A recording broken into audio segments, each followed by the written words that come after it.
Ndi Enugu, I bring you very warm greetings this morning, a day we usher in a new epoch in the history of our dear state and in the life of our children. It is a day of celebration as much as for introspection. Africa today is the youngest continent in the world. More than 60% of our people are under the age of 25. By 2050, our population will reach 2.5 billion. And 1 in every 3 young people on earth will be an African. This is a stark reminder that our future will be built by young hands. This is not just a statistic, it is a summons. It means that the destiny of African nations rests on what we nurture in the minds and hearts of our children. If we raise them well and leave them opportunity, when they inherit tomorrow, when they own it, they will shape it and defend it. If we fail them, no amount of slogans will save us. Tomorrow is here is not simply a catchphrase for Enugu. It is a covenant with that future. It is a recognition that the sovereignty of our state, of Nigeria, and indeed Africa, will be determined by the strength of our young people, their ability to think critically, to innovate, and to act with integrity. Our sovereignty begins in the classroom. It begins with how we choose to welcome the child into the world. And this takes time, care, and investment. I was not born into comfort. I grew up in the slums of Port Harcourt, where every day was a struggle and nothing was guaranteed. But one thing was always clear to me. If I could learn, I could grow. Education was my inheritance, the one possession that could not be taken away. I leaned into it with everything I had.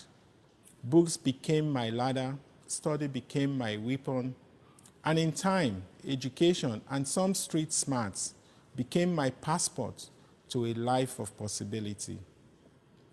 At 28, I had graduated with a law degree in the United Kingdom after breaking through countless walls of economic circumstance. Barring a resilient spirit, I would not be standing here now. But does it have to be that hard? Can we make it easier for our young ones? Can we level the field for them? I have always believed quality education is not just a private benefit, but a public right.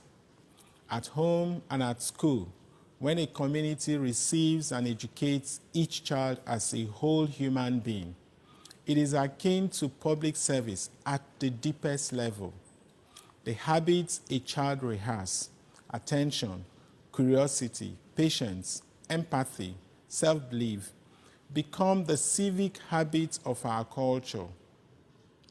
A school day shaped by rhythm, responsibility, and care quietly trains the nervous system for self-regulation and the social muscle for cooperation. Those capacities later show up as lower violence, stronger communities, and a public square that can tolerate disagreements without tearing itself apart. The school then is not just a service, it is a commons where the human village renews itself. When children combine skill with culture through science, story, math, music, creativity, connection, and play, they join the head, the heart, and the hand and become a wholesome, integrated being. With this interdisciplinary ferment, they become agile and respond to the needs of the age. We need artists who can develop a business, engineers who can think creatively, farmers with tech skills, coupled with a strong sense of trust, purpose, and civic identity. The result of this experiential learning model becomes our own social glue. And trust, as we're beginning to see in our beloved state, is the hidden infrastructure on which our democracy, economy, and neighborhoods quietly run. Over time, this is how a society stays well. A culture that protects childhood, that teaches discernment and ambition without cynicism, spends less on rescuing from neglect and more on compounding what our care can grow. In that sense, the journey of the child is not a private path, but a public accord. As we midwife the Spirit's arrival through surroundings that are beautiful and well-designed, we cultivate the very capacities a healthy society needs to endure, to adapt, and to flourish. The smart green schools are the most personal and transformative project of my leadership to date. They are not only schools, they are my promise of a new society, my covenant with the Enugu child.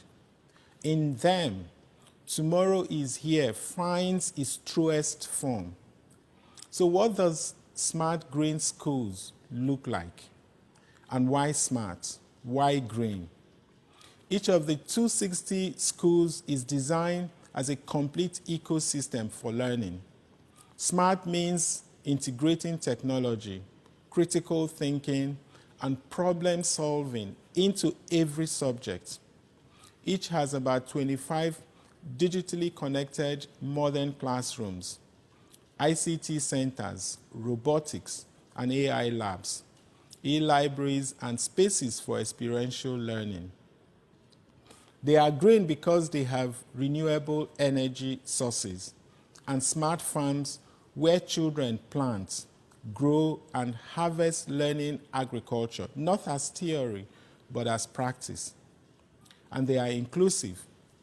Every child is provided with free uniforms, books, meals, and tablets. Each school has its own medical clinic, reliable water systems, and community halls that anchor the school in village life. Housing for teachers is on site so that the best educators live within the communities they serve, ensuring continuity of care and commitment. Smart green schools are not just an investment in classrooms, but in the soul of our people. The habits a child rehearses of curiosity and collaboration become the civic habits of the culture. A generation raised in schools of innovation will build an economy of innovation.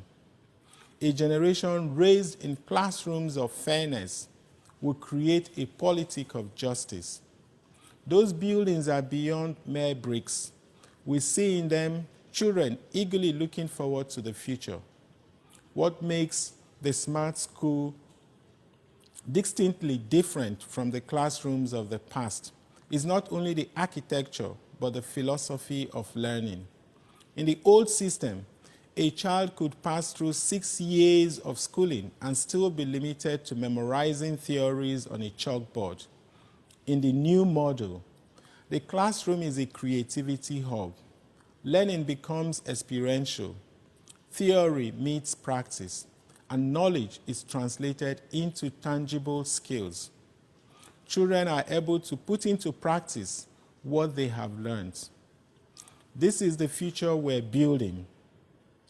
Already, tomorrow is here is attracting attention far beyond Enugu, across Nigeria and across Africa. People are asking, what does it look like when a government invests 33% in the skills and soul of its children? What does it mean when a state reimagines education, not as rote memorization, but as preparation for sovereignty in a digital world? It looks like a graduate opening a laptop in Enugu and working with clients in London or Lagos without even leaving home. It looks like a young woman walking into her classroom robotic lab, to her family's small business and applying her skills. It looks like parents no longer saying goodbye at airports, but saying welcome home to children who can build careers where they are born. It looks like streets alive with enterprises, cafes filled with startups, and farms connected to global markets. It looks like Nigeria becoming the place others dreamed of coming to, because the opportunities are no longer out there, they are right here. Our tomorrow is here. This journey has not been easy. We know that every smart green school is not yet complete.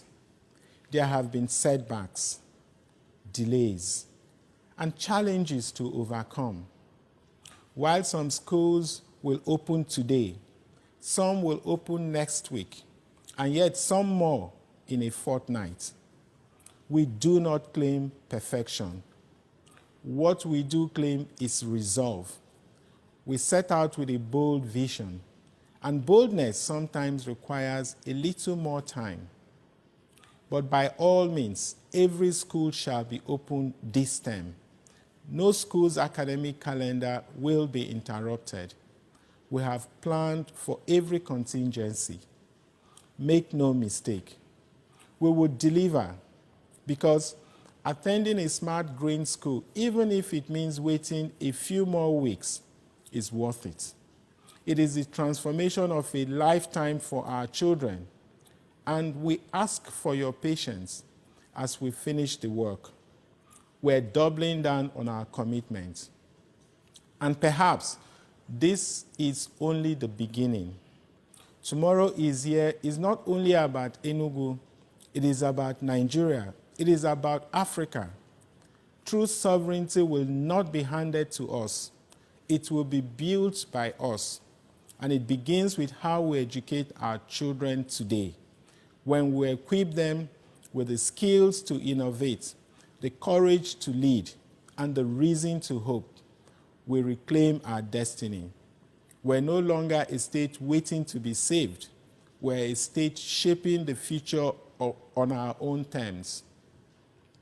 If we can raise children whose minds are sharp, whose hands are skilled, and whose hearts are strong, we will no longer seek relevance on the world stage. Once we create the environment for them to thrive, and we're indeed doing so, we will set our own agenda. Ndi Enugu, protect these schools as if they were your own children. These schools are a once-in-a-lifetime opportunity. They bring world-class education home to Enugu. Cherish them, defend them, guard them as a community. Give our young people the time and space to grow, to discover, to become. Instill in them the importance of the work we do within these walls. Take shared responsibility for our future, which is walking in on 2 small feet every time a child enters these gates. Support the teachers, the custodians and guardians of our future farmers, entrepreneurs, nurses, artists, engineers, lawyers, and leaders. They are the cornerstone of this transformation. Equipment and buildings matter, but machines do not teach. People do. That is why, alongside every classroom, we have invested in continuous professional development, in mentorship programs, and in the tools teachers need to deliver child-centered and competency-based learning. It is said that the most beautiful memories are those of childhood. The memories we're creating for our children are lifelong. Today, these little feet take a giant leap that will remain a reference point for generations. Today represents a triumph of vision and a bold rebuke of cynicism. Keep faith with the vision of tomorrow is here, for beyond the walls of these schools, the entire project is taking shape. the pupils we nurture in these classrooms will go out into the world we have prepared for them, and in time will return to us the wealth of human potential, the truest capital of our society. Thank you very much, Ndi Enugu. God bless Enugu State. God bless the Federal Republic of Nigeria.